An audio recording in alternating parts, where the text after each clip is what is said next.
Oi pessoal, o vídeo de hoje é sobre mais um livro de C.S. Lewis da coleção Fundamentos, que é o Como Ser Cristão. Já tem um vídeo aqui no canal do Como Cultivar uma Vida de Leitura e logo lerei também o Como Orar. Esses livrinhos aqui são bem curtinhos, é uma leitura bem rápida, mas são muito bons. Basicamente é um compilado de vários capítulos de outros livros de C.S. Lewis, de alguns ensaios e correspondências que ele enviava também, nos quais ele aborda esses assuntos. Então, em Como Ser Cristão, a gente tem um compilado desses escritos do C.S. Lewis sobre o cristianismo. E é um livro maravilhoso. Aqui a gente tem alguns trechos de Cristianismo Puro e Simples, O Peso da Glória. Esse livro é muito bom. Tem algumas coisas aqui que eu já tinha lido nesses outros livros, mas tem algumas que eu nunca tinha lido e eu achei excepcional. Então, nesse vídeo aqui eu vou trazer as minhas principais reflexões sobre o livro e os principais pontos que o C.S. Lewis aborda que eu acho extremamente importantes para a nossa caminhada cristã.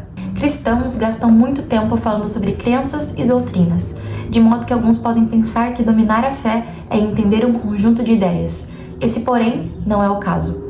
A verdadeira substância da fé jaz no mundo da ação. A fé cristã se transforma em algo real quando é vivida. O cristão deve entender sua crença antes de compreender que é capacitado por Jesus a viver de maneira nova. Então, já no prefácio, os autores vão falar sobre a importância da vivência da fé. É claro que C.S. Lewis era um apologeta cristão, então o objetivo dele era falar sobre o cristianismo e defender o cristianismo como religião verdadeira. No entanto, além desse conhecimento intelectual a respeito da fé, que é extremamente importante, Pedro diz que nós devemos saber explicar a razão da nossa fé quando questionados. Então tem a ver com exercício intelectual. Mas não é só isso. A fé também precisa ser vivida, não somente compreendida, até porque a fé sem obras é morta, como diz a Bíblia. Então a gente precisa compreender a importância da vivência da nossa fé. E é um pouquinho sobre isso que a gente vai ter aqui nesse livro, Como Ser Cristão de Maneira Prática. E parece um pouco redundante, porque ser cristão não é somente compreender, entender teorias, dominar doutrinas, mas viver de fato, como Cristo viveu. Bom, a primeira coisa que eu acho extremamente importante falar sobre esse tema de obras, de colocar a nossa fé em prática, é que, obviamente, C.S. Lewis vai dizer aquilo que a Bíblia já nos alerta. Nós não somos salvos por aquilo que nós fazemos. Nada do que a gente pode fazer, ajudar as pessoas, devolver o dízimo, guardar toda a lei de Deus, nada que a gente faça de bom, o que quer que seja, pode dar uma ajudinha na nossa salvação. Nós somos salvos unicamente pela graça mediante a fé e não por obras, para que ninguém se glorie. Então não há ninguém que guarde todos os mandamentos, toda a palavra de Deus, que seja perfeito e sem pecado, para dizer que pode ter a salvação única e exclusivamente por aquilo que faz. Nós somos salvos porque Cristo veio a esse mundo e morreu por nós. Só que isso não significa também que porque nós somos salvos pela graça, a gente não precisa fazer nada. Ah, agora eu tô salvo, então eu vou viver a minha vida como eu quero, porque Jesus vai me salvar de qualquer forma, porque o que nos salva é a graça. Não, isso é o que a gente chama de graça barata, né? Não é porque nós somos salvos pela graça que a gente vai se utilizar da graça para pecar. E o próprio apóstolo Paulo fala sobre isso, né? Quer dizer, porque Cristo nos salvou, porque Cristo nos concede graça, a gente vai pecar? De modo nenhum. Como que a gente pode viver pro pecado, nós que já morremos para ele? C.S. Lewis vai dizer o seguinte: se o que você chama de fé em Cristo significa não ligar a mínima para o que ele diz, então não se trata de fé alguma, nem de fé, nem de confiança nele, mas apenas de aceitação intelectual de alguma teoria sobre ele. O próprio Cristo disse: se você me ama, você guardará os meus mandamentos. Então a gente não guarda os mandamentos para sermos salvos. Nós guardamos porque amamos a Cristo. Então esse princípio de obediência não é obedecer porque eu tenho medo de ir para o inferno, obedecer porque eu quero ir para o céu. Isso é só uma consequência de uma obediência por amor. Então uma vez que você aceita Cristo, uma vez que você tem aquilo que nós chamamos de fé, a obediência vem como consequência. E as suas boas obras também. Então nada disso te leva à salvação. Mas uma vez salvo, você quer ouvir, obedecer e caminhar com aquele que te salvou. Então, se você já ouviu isso, eu amo Jesus, eu aceito Jesus, eu fui salva por ele, mas eu não vou fazer isso, eu não vou obedecer isso, porque isso é ultrapassado, porque isso é retrógrado. Então você não tem fé, então você não aceitou de fato. Porque o próprio Cristo disse que quem o ama guarda a sua palavra, guarda os seus mandamentos. Então, se você vive do modo como você quer, mesmo se dizendo cristão, mesmo se dizendo alguém que aceitou a Deus, você na verdade não aceitou. Então, isso não é fé. E um exemplo disso é que a Bíblia diz que os próprios demônios creem em Deus, creem em Jesus, estremecem diante disso. mas isso não significa que eles são salvos. Então, o inimigo de Deus, os demônios, inclusive conhecem muito mais a palavra de Deus do que nós, que nos dizemos cristãos. Mas eles não colocam em prática, eles não aceitam, eles não vivem isso. Para vocês entenderem com esse exemplo muito forte de que somente conhecimento intelectual, somente uma fé intelectual não é suficiente. Se a gente não tiver uma fé prática, a nossa fé não serve para nada. Ela precisa gerar resultados. Uma fé sem obras, sem resultados, sem uma vida transformada é morta. Não é uma fé. Ela não vale de nada. E é isso que C.S. Lewis diz aqui de uma forma muito forte. Se você não tem essa fé prática, você não tem fé. Você aceitou alguma teoria sobre Jesus, crê que ele existe, mas é uma aceitação puramente intelectual. Se isso não transforma a sua vida, se a sua fé não muda o seu modo de viver, a sua fé não serve para nada. É forte, mas é muito real. O cristianismo é uma religião prática, não meramente intelectual. Bom, então em relação a essa vida prática do cristão, há algo muito interessante que o C.S. Lewis vai dizer. A gente deve se preocupar única e exclusivamente com a salvação da alma das pessoas e o resto da nossa vida, e as questões políticas, e as questões de ideologia, e as questões sociais, e a vida terrena, ela é importante? E sim, C.S. Lewis vai dizer que isso é importante. Inclusive, ele estava em um contexto de Segunda Guerra Mundial. Então, vários de seus escritos dão exemplos de questões relacionadas à guerra, porque era o contexto em que ele vivia, e era um contexto extremamente importante, não dava para ignorar. Então ele vai falar sobre a questão da guerra, alistamento militar, a gente não deve se importar com isso. É claro que a gente deve se importar. Então ele vai dizer que, obviamente, existem coisas que a gente não deve ignorar, como por exemplo a guerra. Então ele acredita sim que é um dever participar da guerra. E ele vai dizer que todo dever é um dever religioso. Então a gente deve cumprir sim os nossos deveres na terra. Então de alguma forma a gente deve participar da nossa vida terrena. Ser cristão não é ser alienado ou não se importar com questões políticas, sociais, econômicas, enfim. E aí ele vai dar um exemplo muito interessante sobre essa questão. Vamos supor que tem alguém se afogando e você sabe nadar, você pode ajudar essa pessoa. É o seu dever, talvez até morrer para que essa pessoa seja salva. É algo nobre, é algo justo, é algo bom. Então é óbvio que é importante salvar pessoas que estejam se afogando, se você consegue fazer isso. Só que se você só pensa e fala sobre isso o tempo todo, se você vive a sua vida em prol disso, isso já se transformou em um Deus para você. O resgate de pessoas em situação de afogamento é então um dever pelo qual vale a pena morrer, mas não viver. Parece-me que todos os deveres políticos são desse tipo. Então tudo que tem a ver com questão política, a questão da participação na guerra, por exemplo, que é o contexto de C.S. Lewis, e todas as questões políticas e sociais que a gente pense, são deveres pelos quais vale sim a pena a gente morrer se for preciso, mas não viver por isso. O homem poderá ter de morrer por seu país, mas nenhuma pessoa deve, em nenhum sentido exclusivo, viver por seu país. Ou seja, dedicar todo o seu tempo, toda a sua vida, tudo aquilo que você é, por uma causa, por um político, por uma ideologia. Aquele que se entrega sem reservas às reivindicações temporais de uma nação, ou de um partido, ou de uma classe, estará entregando a César aquilo que, acima de tudo, pertence da forma mais enfática possível a Deus. Estará entregando a sua própria pessoa. Então o que C.S. Lewis está dizendo é que a religião não deve ocupar a nossa vida de forma a excluir as nossas atividades e preocupações naturais, com questões políticas, com questões ideológicas, com questões sociais, econômicas. Então não é pra gente vestir uma venda e não olhar para o que acontece com a nossa vida terrena. São coisas que, se preciso, a gente vai morrer por elas sim, mas a gente não vai viver por elas. Então a gente não vai gastar todo o nosso tempo, recurso, energia, pensamento, estudo, intelecto para viver por essas coisas que são passageiras. Então a gente estará entregando, como ele diz, a uma classe, a um partido, a uma ideologia, todo o nosso ser, a nossa vida, aquilo que pertence única e exclusivamente a Deus. E veja, não há nada mais importante do que o nosso tempo, do que aquilo que nós nos dedicamos todos os dias. Então, se você passa mais tempo pensando em questões políticas, de classe, questões econômicas, pensando em suas ideologias e movimentos sociais, você está entregando a César, você está entregando a política, ao mundo, aquilo que pertence a Deus. Deus te deu a vida. Então gaste a sua vida também para Ele e não para as questões do mundo terreno. Não é, novamente, que a gente vai excluir essas questões da vida, que a gente não vai pensar em nossas atividades naturais, seculares, mas a gente não pode fazer dessas coisas o nosso motivo, o nosso fôlego de vida, porque isso pertence a Deus. Inclusive, é algo que o C.S. Lewis também aborda em Cartas de um Diabo ao Seu Aprendiz. O diabo, no livro, vai dizer que todos os extremos, exceto, é claro, a nossa devoção extrema a Deus, devem ser encorajados. Então, mais uma vez, C.S. Lewis, em um contexto de guerra, vai dizer: Não importa se você é um pacifista extremo, se você não quer guerra de modo nenhum, ou se você é um militante extremo pela guerra. O importante é que você seja um extremo, porque aí Deus não tem lugar na sua vida. Você estará inteiramente entregue a algo terreno, a algo desse mundo, e isso vai fechar os seus olhos para as coisas eternas e para Deus também. Então tudo que fecha os nossos olhos para Deus e tudo aquilo que a gente faz, dando a nossa vida nessa terra, é aquilo que é a nossa prioridade.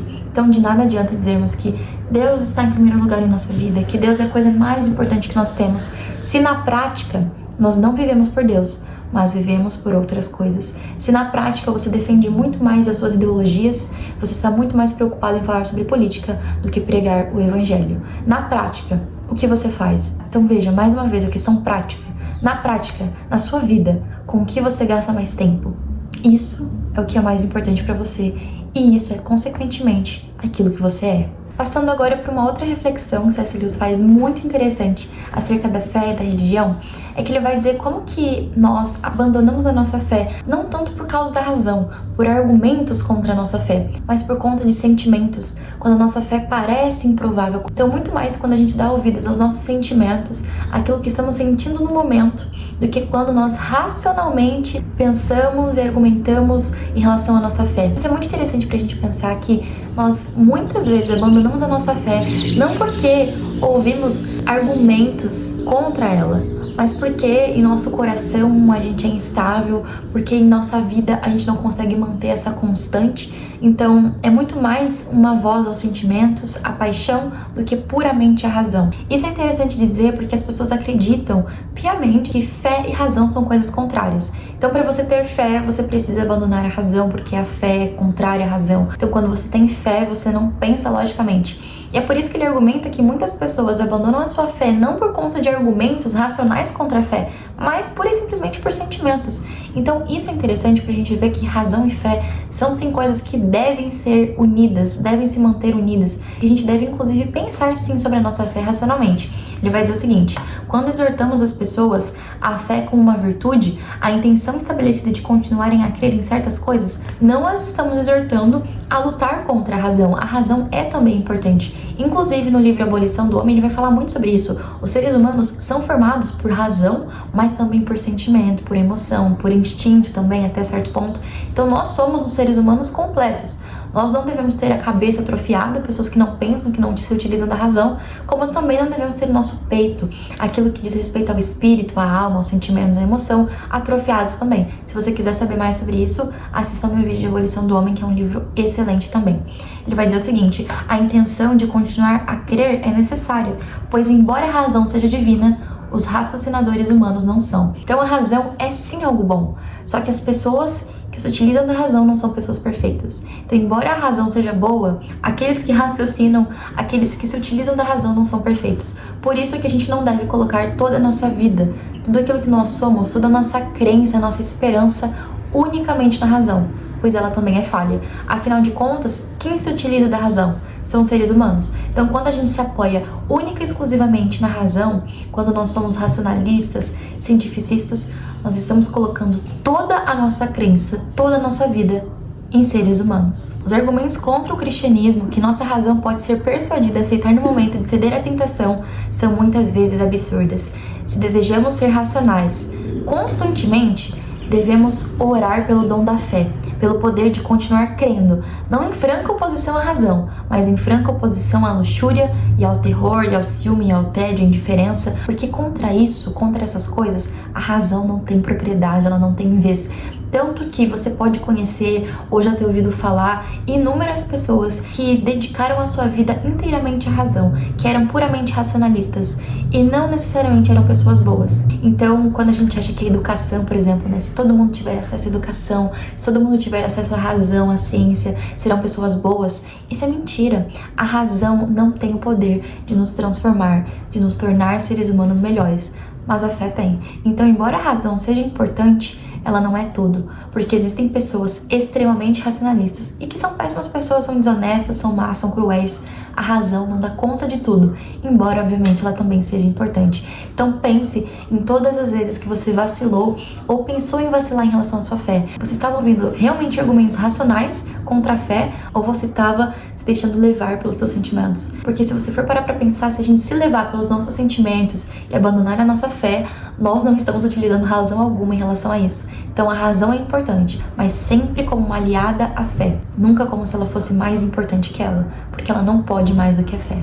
E aí, pra quem assistiu ao meu vídeo, no qual eu falei sobre como cultivar uma vida de leitura, há uma passagem muito interessante, é bem curtinha, no qual C.S. Lewis vai dizer que os livros que nós lemos, as músicas que nós ouvimos, em que a gente pensa que está a beleza, a bondade, a verdade, na verdade, essas coisas não estão na música e nos livros em si, elas são apenas transmitidas por meio deles, e aquilo que é transmitido é somente um anseio. E aqui nesse livro, na página 104, há o trecho completo no qual C.S. Lewis continua dizendo o seguinte: essas coisas, a beleza, a recordação de nosso próprio passado, são boas imagens daquilo que realmente desejamos, mas se forem confundidas com a coisa em si, tornam-se ídolos mudos.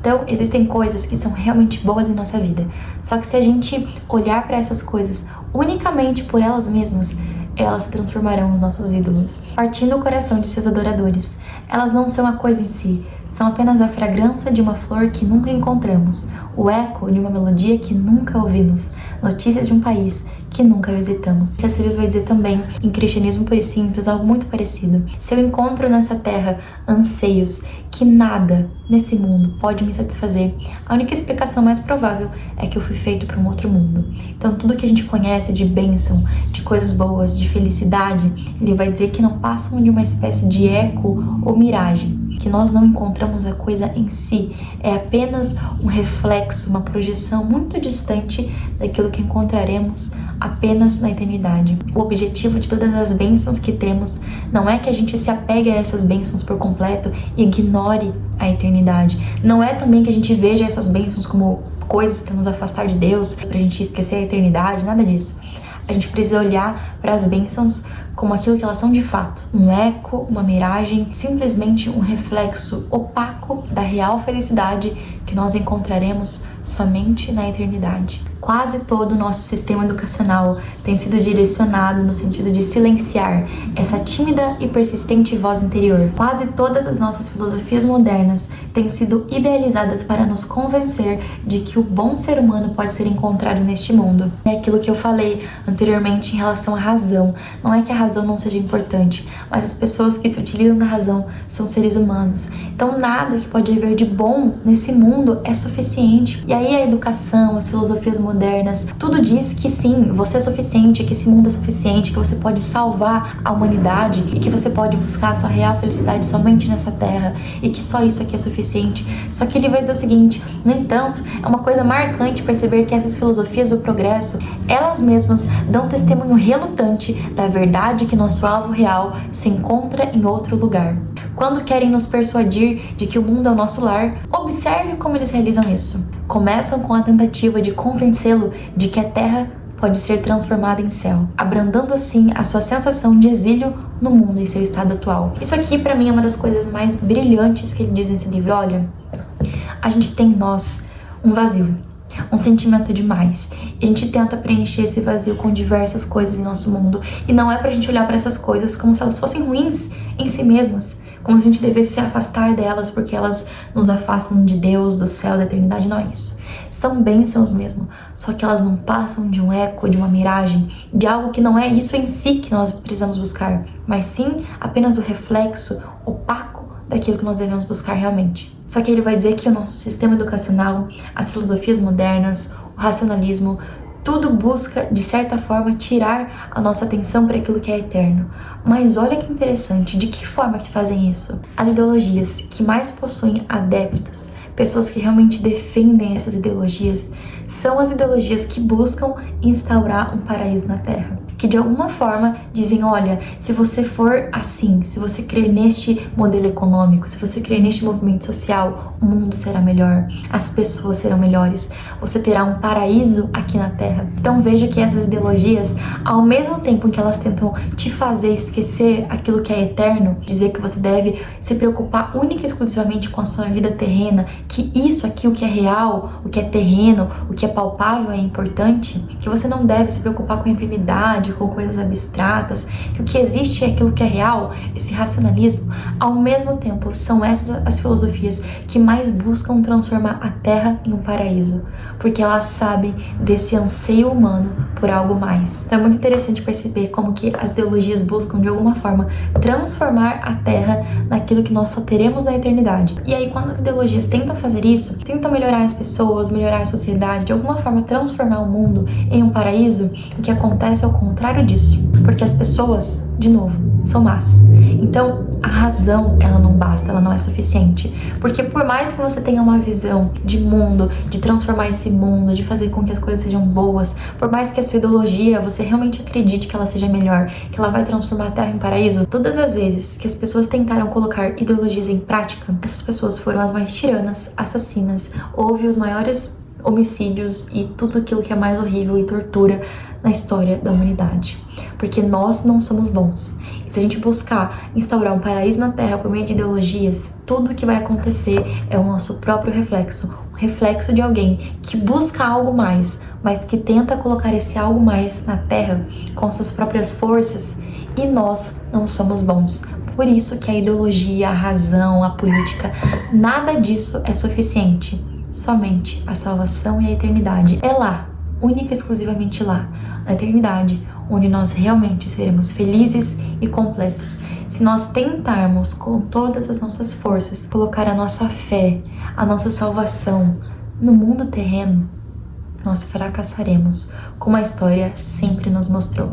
Existem vários temas cristãos realmente importantes nesse livro, mas eu gostei muito desses que falam sobre as questões de ideologia política, porque infelizmente é algo que nós vivemos em nosso mundo, é algo que nós vemos. E enquanto cristãos, infelizmente, nós também estamos sujeitos a colocar a nossa vida, a nossa fé, a nossa esperança em questões terrenas. E aí C.S. Lewis vai dizer o seguinte, em relação ao coletivismo: o nosso coletivismo moderno é um desprezo à natureza humana, e que a partir disso, assim como todos os males, Deus será o nosso escudo e proteção. E aqui, nesse contexto, C.S. Lewis está falando sobre a importância de nós vivermos em comunidade, porque às vezes a gente tem que acreditar que a vida cristã é uma vida solitária, que é eu e Deus. Isso é completamente antibíblico.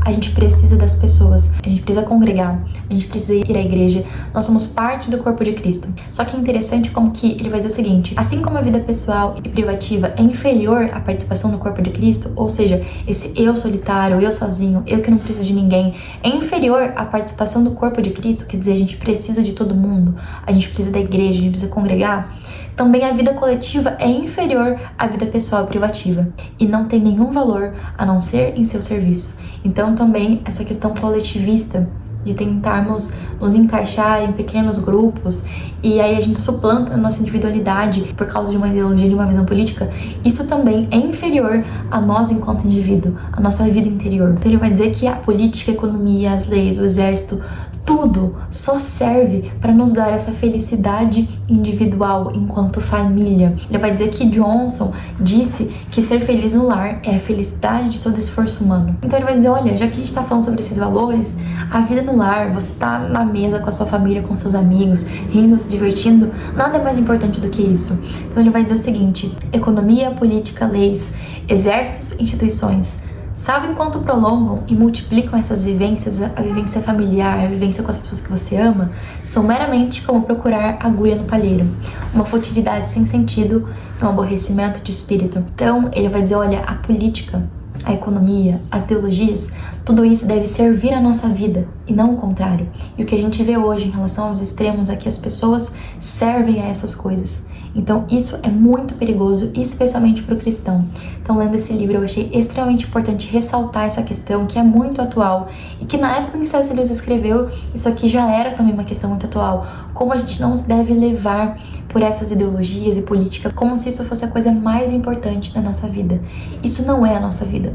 Essas coisas existem para que a gente possa ter a nossa vida de fato, entende? Não pra gente fazer disso a nossa vida. Isso é muito nocivo, muito perigoso, principalmente pra nós que somos cristãos. Então ele vai dizer o seguinte, olha, a política é igual um homem que tem algum problema em relação ao seu estômago.